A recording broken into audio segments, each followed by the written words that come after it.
Eh bien, bonjour à toutes et à tous. Je suis ravie d'être là donc, pour animer cette table ronde. Alors, le titre précis et la problématique qu'on va aborder avec les différents invités, c'est quelle articulation entre seconde main et neuf dans les marques de prêt-à-porter. Donc, je suis ravie d'accueillir Benoît Latron qui est avec nous déjà de Jules, de la marque Jules. Il y a Séverine Maril de Heidi Group. Voilà. Et donc, nous attendons Hélène de Sogère, qui est de la marque Petit Bateau. Alors, je vais vous laisser vous présenter très rapidement tous les trois. Comme ça permettra aussi de vous identifier correctement comme on est en digital. C'est toujours plus simple. On va commencer peut-être avec Hélène qui vient d'arriver. Voilà, si vous voulez bien vous présenter rapidement en quelques mots pour expliquer ce que vous faites et qui vous êtes. Oui, bonjour à tous. Donc, je suis ravie d'être là aujourd'hui avec vous. Donc, moi, je travaille chez Petit Bateau et chez Petit Bateau, je m'occupe de tout ce qui a trait aux clients. Donc, le marketing client, le digital et la communication. Super, merci beaucoup. Benoît, comme vous êtes dans l'ordre sur mon écran, on va enchaîner avec vous pour les présentations.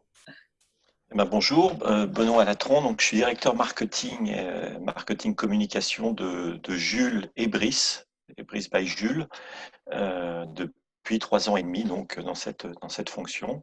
Et donc je travaille avec le digital, mais je ne suis pas en charge du digital. Et on va revenir sur la partie digitale de la seconde main chez Jules. Super, merci beaucoup. Et on termine avec Séverine, du coup, qui peut se présenter aussi rapidement pour nous expliquer ce que vous faites. Bonjour, donc Séverine Marest. Moi, je suis directrice RSE du groupe Heidi Kids. Donc, c'est un groupe qui est composé de plusieurs marques, Okaidi, Jacadi Paris et Oxybul. Super. Eh ben, merci beaucoup à tous les trois. Donc, on va pouvoir enchaîner avec la première question. Pour faire simple et pour qu'on comprenne bien de ce dont on va parler tout au long de cette discussion, est-ce que vous pouvez expliquer chacune et chacun à votre tour comment en fait vous intégrez la seconde main avec vos marques? Concrètement, à quoi ressemble cette offre de seconde main? Séverine, comme vous êtes encore à l'écran, je vous laisse poursuivre avec cette question. Merci Chloé. Donc, nous, on a développé l'offre de seconde main il y a plus de 10 ans en fait par le jouet au départ, notamment avec la marque Oxybul par des actions sur le livre. Et on s'est dit quelques années plus tard qu'il était opportun de développer la même offre sur du textile. Et donc, on a développé ce qu'on a appelé Heidi Troc chez Okaidi depuis 2016. Et on le décline sur l'ensemble de nos marques et on est en train de décliner aussi sur l'ensemble des pays du groupe. Donc aujourd'hui, c'est développé dans 7 pays. Et coïncidence de l'agenda, on vient de lancer la plateforme hier de Jacadi.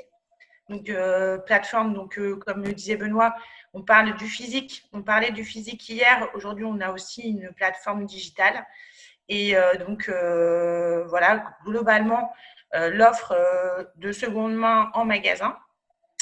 Après, on a aussi développé pas mal de projets sur l'économie circulaire et l'éco-conception qui permettent de donner une deuxième vie aux produits.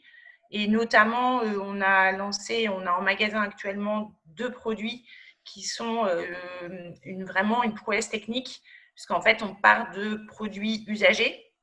On refait de la fibre sur base de ces produits usagés pour recréer des t-shirts avec un taux de recyclé qui est très important, donc 60% de recyclé dans le produit. Donc voilà, je pense qu'il y a 2 axes.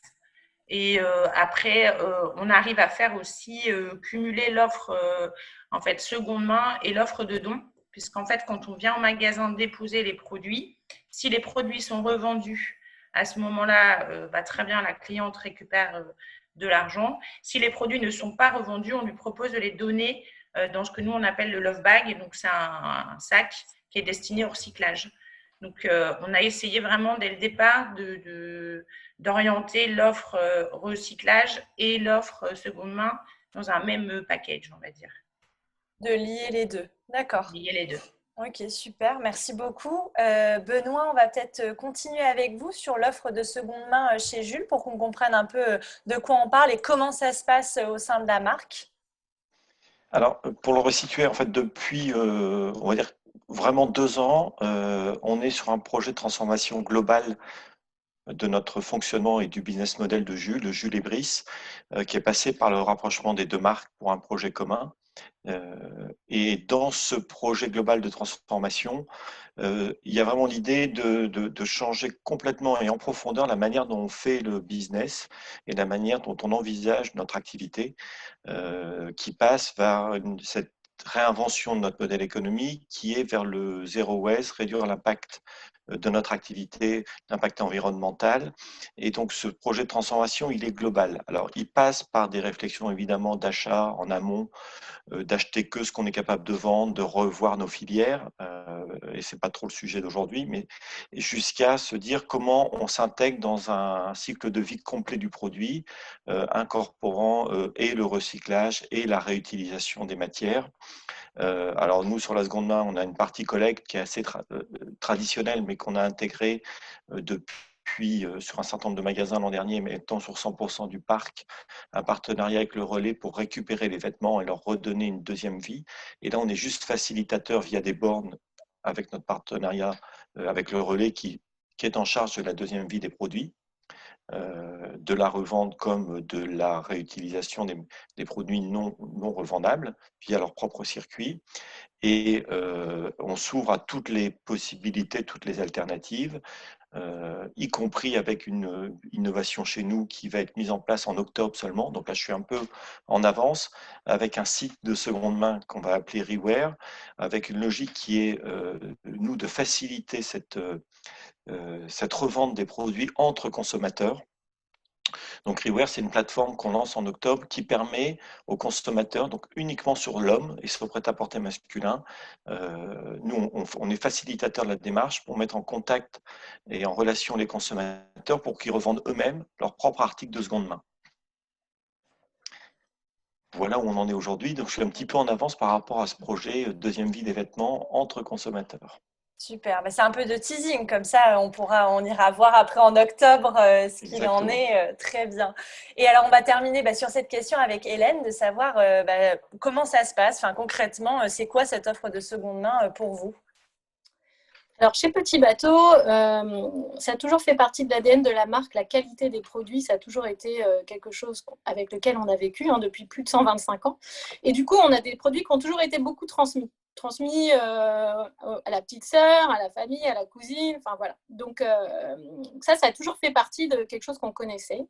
Et en 2016, on s'est aperçu que cette transmission, elle était en train d'évoluer et elle est en train de se digitaliser. À l'époque, c'était eBay et Le Bon Coin, parce qu'on ne parlait pas encore de Vinted. Vinted n'était pas encore là. Et du coup, on s'est dit, ça, c'est notre responsabilité en tant que marque, c'est de permettre, d'aider à nos clients, en fait, de faire vivre cette seconde vie à leur petit bateau. Et du coup, on a créé une application qui est sortie en 2017, qui était vraiment une application qui existe toujours d'ailleurs, qui est une application vraiment de service. On l'a pensé comme un service, c'est une application sur laquelle on ne prend aucune commission. On est vraiment un apporteur de solutions pour mettre en contact nos clientes les unes avec les autres pour qu'elles puissent donner une seconde vie à leur petit bateau. Voilà. Donc aujourd'hui, c'est vraiment comme ça qu'on le travaille. Et bien sûr, comme toutes les entreprises et comme les précédents speakers, on est vraiment en train de voir comment on intensifie notre rôle dans l'économie circulaire et pas que dans la seconde main, parce qu'on le pense bien comme une globalité, notamment comment on peut aussi se servir de nos magasins qui sont des forces et des atouts, peut-être pour faciliter aussi la vie aux gens, parce que c'est compliqué de créer des annonces. Enfin, tout le monde a essayé de vendre des choses sur Vinted, c'est quand même des fois très laborieux. Donc voilà, donc là on est dans un processus, aujourd'hui on est en train de se dire, ok, c'est quoi le next step pour aller plus loin et aider encore plus nos clients dans cette économie circulaire. Merci beaucoup. Donc on comprend bien que pour tous les trois, c'est vraiment, cette offre de seconde main, elle s'inscrit dans une démarche très globale de circularité, d'économie circulaire. Ça va au-delà de simplement proposer cette offre-là. Alors Hélène, vous y avez un petit peu répondu sur la question suivante, le pourquoi d'avoir fait ce choix de proposer à la fois seconde main et neuf, de faire cohabiter les deux dans magasins ou en ligne. Donc si vous voulez peut-être détailler un peu cette question, et puis après on enchaînera aussi aussi avec les autres intervenants. Vraiment, au-delà de l'aspect, parce qu'on parle beaucoup du business de la seconde main, mais je pense qu'il y a quand même, au-delà de cet aspect-là, il y a un engagement. Hein. Enfin, notre industrie est en train de vivre complètement un changement majeur. Donc, c'est passionnant d'être dans l'industrie textile en ce moment, même si c'est aussi très mouvementé, mais c'est passionnant. Et donc, en tant qu'acteur de l'industrie textile, je pense qu'on a une responsabilité, c'est de se dire, voilà, comment on va faciliter et donner la possibilité à nos clients d'arriver à donner une seconde vie à leurs vêtements. Déjà, nous, en tant qu'industriels, comment on va faire pour produire des vêtements les plus qualitatifs possibles. Alors, c'était déjà notre motto, mais ça va l'être d'autant plus parce que finalement, quand on étudie un peu la question, on se rend compte que pour avoir une empreinte environnementale la plus faible possible, le meilleur moyen, c'est de faire des produits qui durent, qui puissent être transmis, qui puissent être revendus et ensuite recyclés. Donc, nous, on est vraiment dans cette démarche-là de se dire, en fait, on va dire la porte de sortie pour l'industrie textile aujourd'hui, parce qu'on est quand même parmi les industries les plus polluantes au monde, c'est se dire qu'on va essayer de faire des produits encore plus qualitatifs pour mettre fin à cette fast fashion dont on a pas mal parlé depuis le début de la conférence, mettre fin à cette obsolescence programmée et vraiment faire en sorte d'aider nos clientes à faire vivre ces multiples vies à leurs produits. On va poursuivre peut-être avec Benoît ou Séverine de savoir de pourquoi vous avez décidé de vous engager sur ce créneau-là, de faire cohabiter neuf et seconde main dans le prêt-à-porter. Benoît, si vous voulez poursuivre sur cette question. Oui, volontiers. Alors, dans ce qu'a dit Hélène de Petit Bateau, il y a plein de choses qui résonnent, notamment la notion de service et de facilitateur pour le consommateur. Via ce nouveau service. Et en fait, on est vraiment dans cette orientation.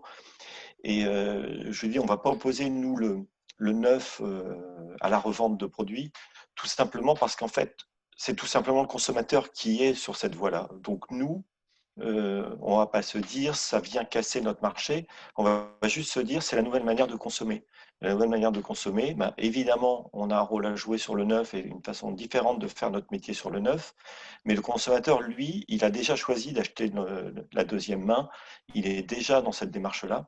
Et donc, en tant que marque, plus nous, on va s'inscrire de façon la plus naturelle possible dans ce choix de consommation, plus on aura compris notre marché. D'où cette logique de dire aussi, par rapport à notre site qui va être lancé là en octobre, c'est-à-dire on ne se limite pas à la marque Jules, mais on s'inscrit bien sur le facilitateur pour les hommes, sur le marché prêt-à-porter hommes, en les mettant en relation et en disant ils peuvent revendre du Jules, évidemment, ils peuvent revendre du Brice, mais ils peuvent aussi revendre toutes les marques dont ils ont envie et qu'ils ont aujourd'hui, et de s'inscrire, nous, dans cette facilitation de ne pas être en opposition avec ce qui se passe déjà sur le marché et aux attentes des consommateurs. Donc, c'est un service et on est facilitateur. Et comme les autres marques qui sont présentes, c'est parmi d'autres choses et d'autres actions qu'on met en place. Alors, on a d'autres tests qui sont en cours, notamment sur la réparation, et là aussi de la réparation de toutes les marques.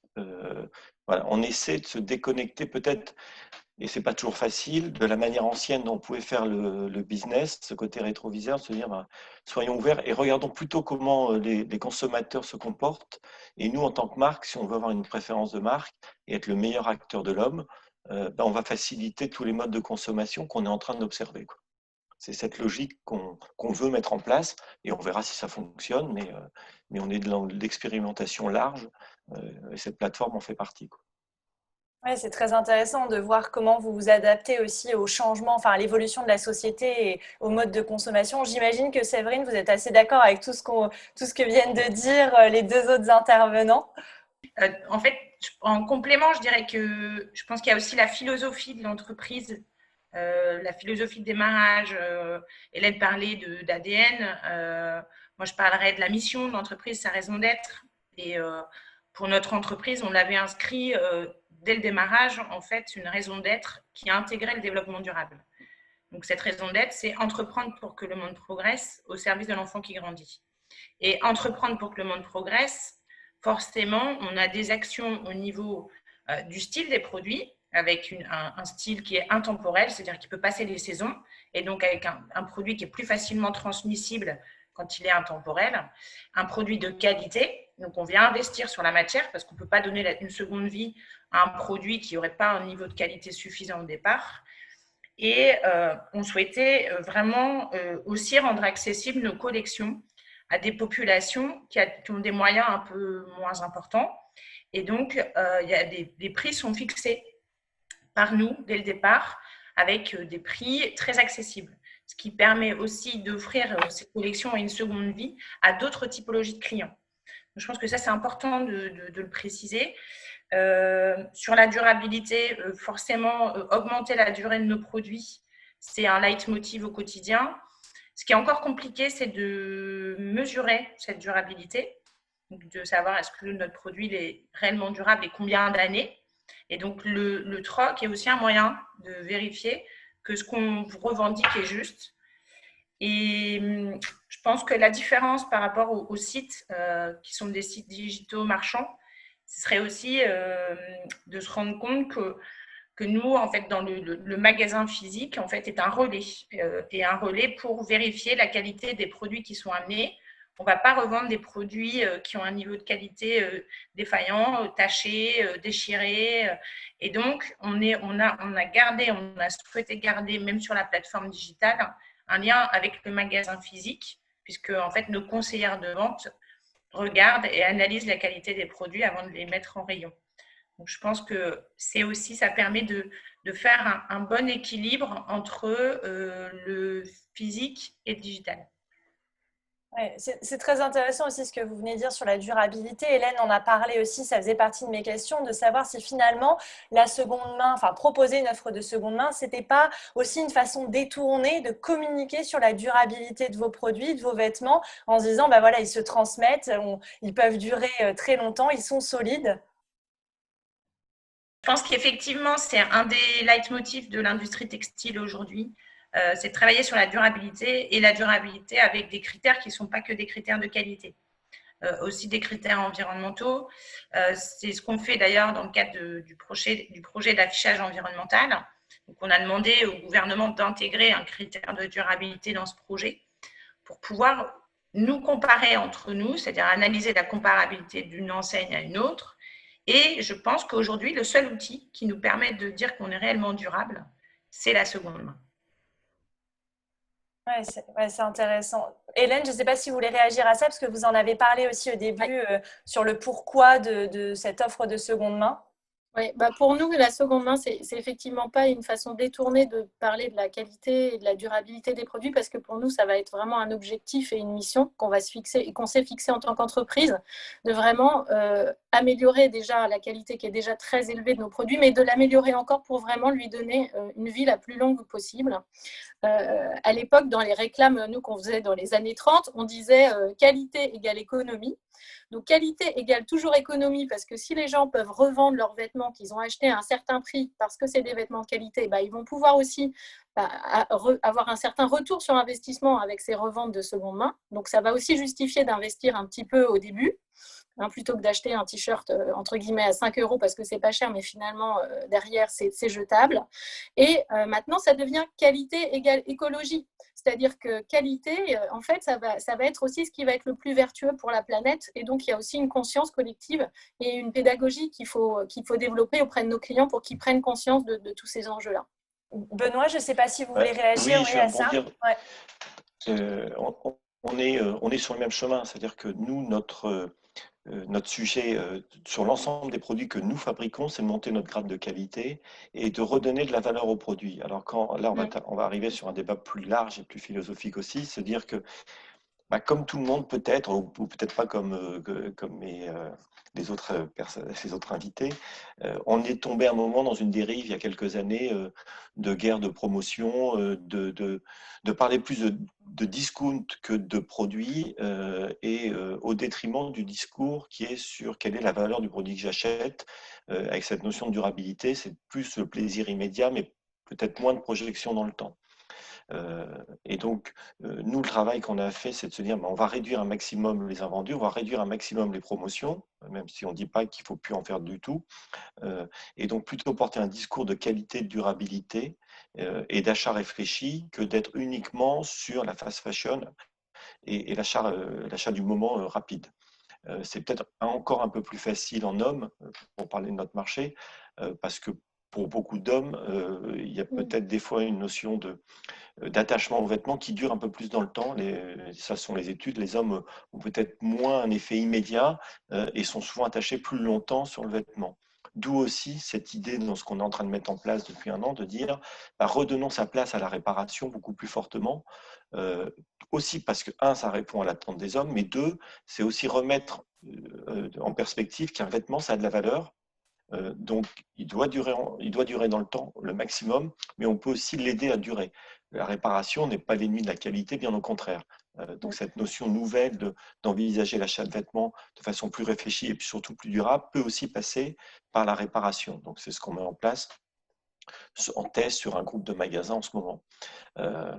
Et cette idée de regardons le cycle complet de vie du produit, s'oppose pas à la qualité, de se dire un vêtement ça peut être réparé, un vêtement ça peut être vendu parce qu'on en est lassé, et un vêtement ça doit en tout cas, quand il est vraiment au bout du bout, être recyclé. Voilà, c'est cet esprit qu'on essaie de porter, et au-delà de parler uniquement de nos produits, on s'inscrit dans cette mission, nous pour le coup, de dire amenons les hommes pour notre part, à penser autrement leur achat de vêtements et leur achat de prêt-à-porter. Alors, via nos produits, évidemment, mais via leur attitude de consommation générale sur le marché. D'où cette ouverture que nous, et encore une fois, j'insiste, mais il n'y a pas de jugement de valeur, on n'est pas là pour donner des leçons, de se dire la réparation comme la seconde vie des produits, que ce soit le recyclage ou la revente, on essaie de se positionner en disant, bien sûr, pour nos produits, mais pas que pour nos produits, avec un petit côté mission, changement d'état d'esprit, et redonnons la réflexion, facilitons la réflexion sur l'achat de vêtements. Ouais, non, c'est très intéressant de voir que vous pensez vraiment toute la filière dans son ensemble. Et j'avais aussi une question par rapport à, parce que pour préparer cette table ronde, Benoît, on s'est parlé au téléphone et vous m'avez dit quelque chose de très intéressant. La seconde main n'est pas l'ennemi du neuf. Et je trouve cette phrase assez intéressante dans le sens où comment on fait pour communiquer, voilà, sur les deux. Puis quand on est une marque de prêt-à-porter qui a son cœur de métier, c'est de vendre du neuf, comment on fait pour pas que... Voilà, comment on communique sur les deux, comment on fait cohabiter tout ça concrètement? Cette réflexion, elle est vraiment aussi très... elle est très dans l'idée de se dire regardons ce qui se passe réellement. C'est-à-dire que si on s'arc-boute sur nos vieux métiers, on va être mort, on sera mort demain. Alors nous, on ne sait pas encore comment ça va se passer, mais on est sûr que tout ça va bouger. Et donc je pense vraiment que dans cette image, le MP3 face au vinyle, quoi, ou face au CD. Si on se dit, comme l'industrie musicale à un moment, le MP3 c'est mal et le peer-to-peer c'est mal, on est foutu parce que le consommateur, lui, il évolue. Donc le consommateur, il ne se dit pas je revends mes vêtements parce que je ne veux plus acheter du neuf, je revends mes vêtements parce que les marques qui font du neuf, c'est mal. Non, il le fait naturellement. Donc accompagnons ces changements et ces évolutions de façon normale et logique. Facilitons les choses et on verra comment nos business models vont évoluer. Et aujourd'hui, nous, quand on met en place cette plateforme, vraiment et véritablement, on n'a pas d'objectif. On va juste regarder comment ça se passe. Et donc, par rapport à cette réflexion, donc, on ne met pas ça en ennemi en disant il faut absolument mettre des barrières. Plutôt bien au contraire, apprenons le plus vite possible. Et puis voyons comment nous, on va évoluer par rapport à ce que les consommateurs acceptent et veulent faire, quoi. Bien sûr. Je ne sais pas si Hélène ou Séverine, vous voulez réagir à ça. Hélène, peut-être? De toute façon, je suis d'accord avec ce que dit Benoît. Ce changement, il va s'opérer. Il va s'opérer avec ou sans nous. Donc, ça ne sert à rien de lutter. Et au contraire, on a une responsabilité à l'accompagner. Parce que si je suis très jusqu'au boutiste et je ne veux pas être alarmiste, mais en gros, si on continue à travailler comme on travaille aujourd'hui, tous autant qu'on est, à la fin, il n'y aura plus de planète. Donc, en fait, il n'y aura plus de planète et il n'y aura plus personne qui achètera des vêtements. Donc, en fait, à un moment, c'est notre responsabilité de trouver aussi les futurs business models qui vont bien. Ça sera sûrement acheter mieux et acheter moins. Acheter de la meilleure qualité, recycler, réfléchir dès le début, la conception du produit, à comment mon produit va pouvoir être recyclé et va passer ses plusieurs vies, etc. Voilà, c'est tout, mais c'est passionnant, c'est tout ce qu'il nous faut inventer pour nous, mais pour les générations futures, parce qu'on a une responsabilité envers nos enfants. Moi aussi, j'ai des enfants en bas âge, donc je suis complètement Voilà, dans la cible. Alors, ils ne sont pas encore clients de Jules et Brice, mais voilà, un jour, ils le seront peut-être. Donc, c'est à nous d'inventer finalement ce futur business model. Et oui, ça passera par des gros changements, ça passera peut-être par des sacrifices, mais c'est à nous d'écrire cette histoire-là.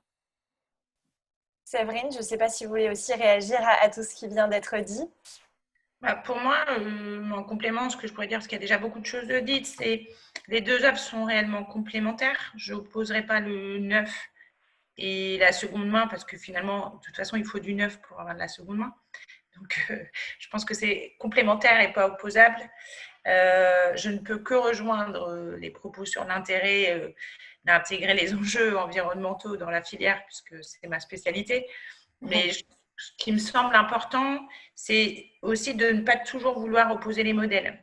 C'est-à-dire que là, on est sur le modèle dont on parle, c'est le modèle de hier, j'ai presque envie de dire, puisqu'on en parlait tout à l'heure. On a commencé à lancer ce type de projet il y a 4-5 ans. On voit que le digital prend le relais, et c'est ce que Benoît témoignait aujourd'hui, et puis c'est ce qu'on fait aussi avec Jacadi Paris.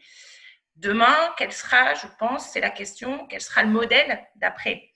Parce que je pense que là, on est dans une phase intermédiaire où on n'a pas encore trouvé le modèle idéal. Par contre, une chose est sûre, c'est si on éco-conçoit nos produits, on met de l'énergie à faire en sorte de réduire l'impact environnemental en amont, c'est pas pour polluer avec nos déchets en aval. Donc, à un moment donné, on a intérêt à penser la chaîne de manière beaucoup plus circulaire et de manière plus respectueuse des hommes et de la planète, et que du coup, tout ça doit se faire dans une volonté et dans une philosophie peut-être plus réfléchie que c'était le cas quand on était nous jeunes.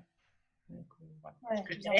Et il y avait une question qui nous avait été adressée avec Hélène sur est-ce que c'est peut-être plus justifié et est-ce que l'enjeu n'est pas plus majeur pour les enseignes pour les enfants? Je pense que si, effectivement, parce que les produits pour enfants, c'est des produits qui sont par définition plus transmissibles. Il y avait déjà cette culture de la transmission dans le domaine de l'enfant. Et donc, je pense qu'effectivement, c'est encore plus légitime et encore plus attendu sur notre secteur d'activité. Oui, j'ai vu passer la question, j'ai vu qu'il y en avait quelques-unes, je vais peut-être les garder aussi peut-être à la fin ou au fur et à mesure, on va voir comment ça se passe, mais comme ça, je comptais garder un petit temps aussi à la fin. Mais sur cette question-là, d'ailleurs, des enfants que j'ai vu passer, que je trouve assez pertinente, Hélène, peut-être réagir avec Petit Bateau sur est-ce que c'est pas encore plus un enjeu pour les marques qui font de l'enfant et les enfants qui grandissent hyper vite et qui portent les vêtements 6 mois, enfin quelques mois. Ah bah c'est certain, c'est certain. D'ailleurs, on voit que ce qui fonctionne le mieux en seconde main, ce sont les petites tailles. Les bébés, les 3 mois, les 6 mois, forcément, les petits les portent tellement peu que certains vêtements sont quasiment neufs, en fait, après avoir servi pour un premier enfant. Donc, il y a bien un enjeu d'aider à transmettre. Donc, soit on a la chance d'avoir dans sa famille ou ses amis, voilà, des gens à qui on va transmettre, et c'est ce qui était fait déjà par le passé. Mais maintenant, je pense que ça se systématise et du coup, effectivement, le digital devient un support pour aider à ça. Mais effectivement, il faut absolument aider à ça parce que sinon, entre guillemets, le bilan écologique de l'enfant est encore pire que celui de l'adulte. Il y a une question aussi qui me vient à l'esprit quand j'entendais Séverine parler évidemment, il faut du neuf pour faire de la seconde main, mais je ne sais pas quels sont les premiers retours de vos clientes et clientes sur ce que vous proposez dans l'offre de seconde main. Il y en a qui ne sont pas encore lancés et tout, donc c'est peut-être un peu compliqué d'avoir un état des lieux complet, mais imaginons l'offre de seconde main dépasse celle du neuf dans les prochaines années. Est-ce que vous seriez prêt à diminuer la quantité de vêtements neufs que vous produisez? Parce que ça, c'est un vrai enjeu aussi sur peut-être les prochaines années. Cette fameuse quantité de vêtements, on en a trop, on en a beaucoup aussi en seconde main, ça déborde. Donc, ouais, peut-être Hélène. Ouais, on la diminue déjà. Hein. En fait, on est déjà en train de... Enfin, je pense que là, c'est vrai qu'on se parle de seconde main, mais déjà, un des premiers enjeux de toutes les entreprises textiles, c'est de produire moins et de produire au plus juste de la demande. Hein, et d'être vraiment en phase avec ce que le consommateur va dont il va avoir besoin et de ne pas, surtout, pas surproduire. Donc ça, c'est vraiment un art qui est très compliqué et très difficile, mais plus ça va, plus on s'y exerce et on met en place des technologies qui nous permettent aussi d'améliorer ce bilan-là. Effectivement, il faut absolument qu'on diminue aussi nos stocks pour être sûr de produire au plus juste. Et donc, nous, enfin, si je parle concrètement chez Petit Bateau, dans les années là, qui viennent de s'écouler, on a diminué la quantité de stock qu'on a produit. D'ailleurs, ce qui se ressent dans les périodes de solde, c'est fini, vous ne trouvez plus toutes les tailles, tous les modèles. C'est plus ça, parce que notre objectif n'est plus d'être dans cette politique, comme décrivait Benoît, de la promotion à outrance, où tout le monde va aller acheter et se surstocker en solde, mais de produire vraiment au plus juste des besoins. Ouais. Je ne sais pas si Benoît ou Séverine, vous voulez. Oui, Benoît. Oui, carrément. On a eu exactement la même démarche depuis 2 ans et on a réduit de plus d'1 million de pièces l'an dernier, aussi avant tout en réduisant la promo et beaucoup les soldes. Cette année, dans une année hyper particulière, avec le décalage des soldes sur le mois de juillet qui était par rapport au potentiel de vente vraiment pas très positif pour le business, on a réussi quand même à sortir des soldes avec 15% de stock en moins que l'année précédente. Donc on a vraiment, même dans cette année très dure à gérer, à piloter, avec évidemment des chiffres de vente sur le printemps qui étaient début de l'été très faibles, par contrainte, on a réussi à piloter encore nos stocks pour diminuer encore nos résiduels cette année. Et donc, oui, on est toujours sur cette voie en permanence. Pour répondre quand même à la question précise, si la seconde main ne prend pas sur le neuf, c'est bien toute l'expérimentation et les questions qu'on se pose. C'est le marché qui décidera, donc on doit l'accompagner. Là, je vous parle d'une plateforme de mise en relation. On a d'autres réflexions pour se dire, est-ce que nous-mêmes, on vend de la seconde main? Parce que là, on fait que de la mise en relation, donc on ne prend pas de commission. Est-ce que demain, on vend de la seconde main? On aura aussi des tests à mettre en place, voir si on a des livraisons directement dans nos magasins, alors que les premiers échanges se font de consommateur à consommateur. Donc, la réflexion, on doit l'avoir pour se dire, une partie de notre marge, elle devra se faire aussi peut-être demain sur la seconde main. Et je dis peut-être, voilà, c'est les questions qu'on se posera et on accompagnera ces mouvements. Bien sûr. Séverine, aussi peut-être avec votre propre expérience avec les marques que vous avez dans le groupe. Alors, du coup, dans ta question, il y avait est-ce qu'on touche les clients? Est-ce qu'il y a un marché? Je pense que les chiffres le prouvent d'eux-mêmes. Je vais donner 2-3 chiffres. Hier, quand on a lancé le site digital Jacadi, dès l'ouverture, en 24 heures, on a eu 500 annonces déposées. Donc, ça montre bien que c'était attendu par les clients et que le fait, finalement, nous, on peut déposer plusieurs articles en une seule fois, ce qui est différent des plateformes comme qu'on connaît, où tu dois déposer un article à la fois. Donc, la facilité, finalement, et le service complémentaire qu'on peut offrir accélère aussi cette volonté. Si on prend sur Okaidi, depuis 2016, je pense qu'on a vendu 750 000 articles. Donc, ça donne un peu l'idée du volume que ça représente. Donc, est-ce qu'il y a un marché? Est-ce qu'il y a un besoin? Est-ce qu'il y a une attente du client? Je pense que, voilà, pas besoin de détailler plus que soi. Les chiffres le prouvent. Par contre, comme on le disait précédemment, je pense que le modèle idéal, on n'a pas encore trouvé. On sait qu'il y a une complémentarité d'offres entre neuf et seconde main. Par contre, le modèle, comment ça va vraiment se mixer à long terme, à mon avis, on n'est qu'au démarrage d'un point de vue économique et social même, j'ai envie de dire. Bien sûr, tout ça est assez récent et donc j'imagine que vous allez y aller en tâtonnant aussi et puis en apprenant de ce qui va se passer. Je surveille l'heure aussi pour ne pas dépasser et garder du temps pour les questions des gens. Mais j'aimerais vous poser quand même quelque chose. C'était dans un article du Monde qui date de janvier. On pouvait lire: face au succès de Vinted et du vintage, le prêt-à-porter contre-attaque. Alors, comment vous positionnez-vous par rapport aux sites de seconde main qui existent déjà, comme Vinted par exemple, qui revend déjà des vêtements Petit Bateau, Jules? Comment vous vous positionnez par rapport à ça? Je ne sais pas si Séverine, peut-être comme vous venez de terminer, vous êtes encore à l'écran, je vous laisse poursuivre. D'accord. Bon, c'est un peu ce que je venais d'aborder comme thématique. C'est qu'effectivement, pour moi, Vinted n'est pas un concurrent puisqu'on n'offre pas le même service. Parce que c'est un service qui est gratuit. On a un contrôle de nos magasins sur la qualité du produit qui est amené en magasin. Donc, il y a un service complémentaire. Il y a un lien avec le magasin qui s'opère quand même. Après, est-ce que nous, on contre-attaque? Bah, je pense qu'on a déjà la réponse dans ce que j'ai dit précédemment, puisque, comme je vous le disais, depuis 2010, sur le livre, on le faisait déjà. Donc, c'est un marché qu'on avait déjà identifié et sur lequel qui correspondait complètement à la philosophie de l'entreprise. Après, ce qui est intéressant de se dire aussi, c'est est-ce que on vient peut-être en concurrence d'autres marchés comme des braderies, par exemple. J'élargirais peut-être le sujet à d'autres types de commerce. Benoît ou Hélène. Hélène, peut-être si vous voulez réagir aussi sur cette question de comment vous vous positionnez. Je me suis posé la question quand j'ai vu justement comment c'était rédigé, parce qu'en plus j'avais participé à cet article. En fait, pour moi, c'est radicalement différent, mais parce que Vinted vraiment a fait de la seconde main un business, mais qu'un business seulement.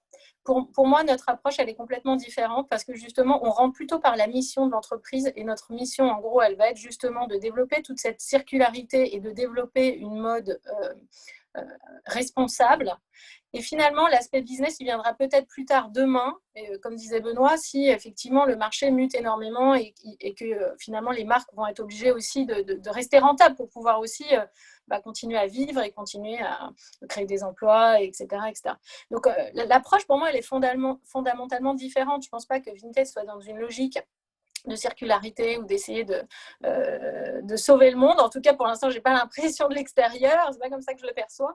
Alors que nous, on cherche vraiment à trouver un modèle qui va être vertueux et pérenne. Donc, en ça, je trouve que l'approche, elle est résolument différente. Benoît, si vous voulez réagir aussi. On va remercier Vinted qui a permis de généraliser la pratique et de nous ouvrir les yeux. Ouais. Et on ne contre-attaque pas. J'ai répété ce qu'ont dit Séverine et Hélène. Ça rentre dans un projet global, c'est une réalité.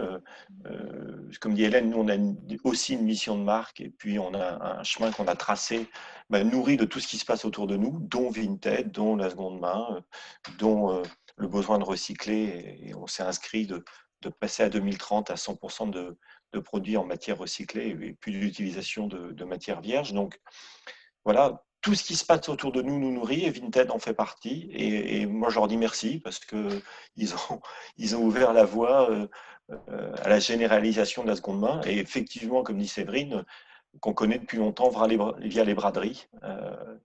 On n'a plus le droit d'y aller en ce moment, mais aller plutôt sur les braderies plutôt que de commander sur Vinted. Voilà mon message du jour, quand ça reviendra. Merci beaucoup. Alors, je vais peut-être commencer à prendre, puisqu'il va nous rester 5 minutes, donc peut-être commencer à prendre les questions. Alors, je vais commencer par la fin. Donc, j'ai une question en double, mais je crois que c'est à peu près la même.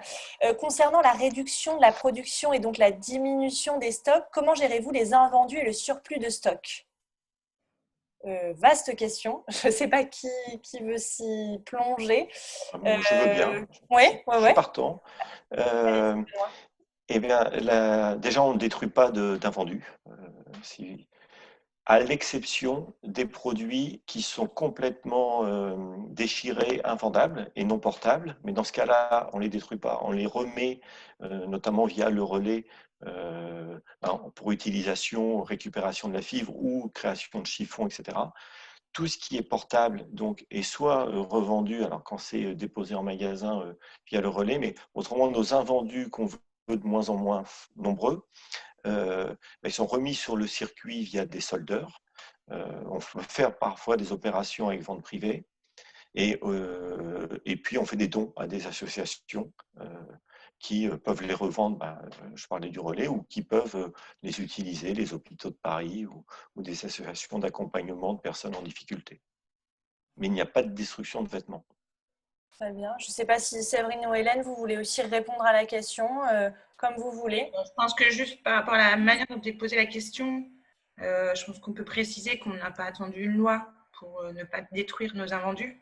Parce qu'en fait, c'est quelque chose, en tout cas sur les marques, je pense qu'ils sont autour de la table, qui étaient déjà appliquées. On a depuis toujours, en fait, soit donné la moitié de nos produits à des associations, soit revendu chez des soldeurs. Donc, c'est déjà dans nos habitudes depuis plusieurs années. La loi sur l'économie circulaire et le gaspillage, elle amène bien d'autres sujets beaucoup plus innovants que celui-là. Ouais. Celui-là fait débat parce qu'il y a eu des images chocs sur des produits brûlés, mais je pense que ça a été aussi des démarches peut-être isolées chez certains fabricants. En tout cas, ce n'était pas notre cas, je pense, autour de la table. Voilà, je rejoins ce que dit Séverine. Effectivement, nous c'est pareil, on ne détruit pas nos invendus et heureusement qu'on n'a pas attendu cette loi pour le faire. Effectivement, donc on a des réseaux secondaires de magasins d'usines et de vente aussi outlet qu'on utilise déjà en premier lieu pour essayer d'écouler nos invendus. Quand vraiment on ne peut pas faire autrement, on les vend à des soldeurs et on fait des dons à de nombreuses associations. Il y a aussi toute une partie de nos matières qui sont recyclées pour faire de l'isolation, notamment dans les bâtiments ou dans l'automobile. Donc, il y a déjà des secondes vies, entre guillemets, qui sont données à certains de nos produits, à certaines de nos matières et qui ont des usages complètement différents par la suite. Je vais prendre encore… Oui. Je vais quand même rebondir pour faire un peu ma pub. Et non, parce qu'on a un truc dont on est super fier, mais on va dire que c'est pas important en volume. Mais dans notre nouveau concept, on a intégré des briques en textile recyclé qu'on a mis au point avec une jeune designeuse qui a créé sa boîte qui s'appelle Fabrique. Et c'est vraiment génial.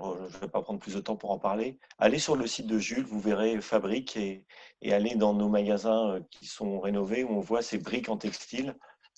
C'est vraiment une jeune créatrice qui a une démarche complètement dingue et qu'on a accompagnée et qui est en train d'exploser complètement. Je me tais. Très bien. Eh ben, on va essayer de mettre le lien. Je pense que Fashion Grid Day s'en occupe. Alors, j'ai une question aussi sur la digitalisation. Je crois que c'est une question dans le chat privé. Alors, vous pouvez peut-être pas la voir. À force de digitaliser, même la seconde main, ce sont des plateformes digitales avec les emballages individuels de chaque colis, les allers-retours avec les échanges, les circuits logistiques de transport de chaque colis. Est-ce que c'est pas antinomique avec les projets de type RSE ? Je ne sais pas qui veut prendre la parole en premier. Benoît, peut-être, je vous laisse répondre. Vous avez terminé sur celle d'avant. Antinomique, je ne sais pas, mais toute notre activité, quelle qu'elle soit, un magasin, c'est aussi antinomique avec la RSE. Donc, des camions qui transportent nos marchandises, oui, c'est antinomique. Donc, ce qu'on doit faire, quoi qu'il arrive, soit on s'exclut du marché en n'allant pas sur le digital, soit on reste dans le marché et on fait ce qu'on est en train de faire alors chez Jules, mais je vais parler aussi sans aucun doute pour Petit Bateau et Okaidi, ID Group, c'est qu'on essaie de corriger l'impact de toutes nos actions, de limiter nos transports, limiter nos emballages. On est en train de tester, d'ailleurs avec Decathlon, des emballages qui sont réutilisables pour tous les livraisons Internet. Voilà, donc oui, il y a de l'antinomie partout, mais on essaie, et sincèrement, de trouver des solutions et d'améliorer tout ce qu'on fait au quotidien. L'autre solution est de ne pas aller sur le digital et de laisser Amazon prendre la place. En fait, en complément, je dirais juste, si je peux me permettre, Chloé, parce que je trouve la question intéressante. En fait, ce n'est pas antinomique avec la RSE, parce que la RSE, c'est assurer sa responsabilité d'entreprise. C'est-à-dire analyser là où j'ai des impacts négatifs, là où j'ai des impacts positifs, essayer d'optimiser et de valoriser mes impacts positifs et de faire en sorte que mes impacts négatifs, je les réduise le plus possible. Si on prend le cas des exemples qui ont été cités, c'est effectivement des points durs de l'industrie textile. On a effectivement des produits, on a une production, on a des impacts écologiques en production, on a des impacts écologiques sur la matière, on a des impacts sur le transport. Par contre, ce qui est de la RSE, c'est dire j'ai conscience de l'ensemble de ces impacts et je vais tout faire, tout ce qui est en mon pouvoir. Je vais développer un écosystème, parfois même en collaboration avec des concurrents ou d'autres entreprises d'un secteur d'activité qui peut même être différent d'une autre, pour faire en sorte de réduire cet impact négatif. Et donc, je pense que quand on dit c'est antinomique à la RSE, ça ne peut pas être la question. C'est justement faire de la RSE que de travailler ces sujets-là. Et je pense que l'industrie textile est une des industries qui a réellement pris conscience ces dernières années de son impact et qui travaille au quotidien à réduire cet impact négatif. Vous verrez, en tout cas, nous, quand on fait des directions, quand on a des comités de marque, le directeur de la marque parle d'abord écologie, d'abord sociétal, d'abord social, et après, il parlera business. Et je pense qu'on est très peu dans le cas contraire. On a vraiment aujourd'hui une prise de conscience de l'industrie du textile, à la fois par l'ADN de certaines entreprises et par la conscience de finalement, quelles sont nos nuisances. Et je pense que ce qui est important aujourd'hui, c'est la transparence. C'est-à-dire qu'il y a une vraie prise de conscience et maintenant, il commence à avoir une transparence des entreprises qui commencent à dire ce qu'elles font. Et donc, nous, la question qu'on se pose, c'est comment on peut être le plus transparent possible pour pouvoir justement rassurer les consommateurs sur ces points que j'ai envie d'appeler les hotspots du textile et sur lesquels je vais progresser. Et comme disait Benoît dans sa dernière phrase, ce qui est important, c'est le chemin de progrès. C'est pas de dire, tiens, c'est pas bon là, c'est qu'est-ce qu'on va mettre en place dans le temps pour s'améliorer. Et je pense que là, pour le coup, on est beaucoup à avoir conscience qu'il faut changer et se transformer et réduire nos impacts.